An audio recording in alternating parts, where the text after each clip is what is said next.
আমাদের আজকে স্বপ্নশহর প্রপার্টিজ লিমিটেডের অফিসে শুক্রবার, আজকে শুক্রবার 8 তারিখ 8 মে 2026, আর স্বপ্নশহর প্রপার্টিজ লিমিটেডের আজকে যে মিটিং আয়োজন হয়েছে, আলহামদুলিল্লাহ হিউজ পরিমাণ লোক, প্রত্যেকে আসি আলহামদুলিল্লাহ সেটেল, এবং কি প্রত্যেকে টিম গোছায় ফেলছে।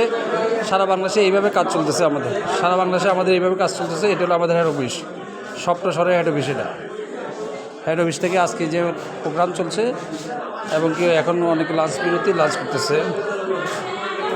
এইভাবে আমাদের কার্যক্রম চলমান। তো সবাইকে স্বপ্নশহরে আহ্বান জানাচ্ছি, যত দ্রুত সম্ভব আপনি আপনার প্ল্যান বুকিং দিয়ে এবং কি এসএমই হয়ে কাজ করার জন্য অনুরোধ জানাচ্ছি। আসসালামু আলাইকুম।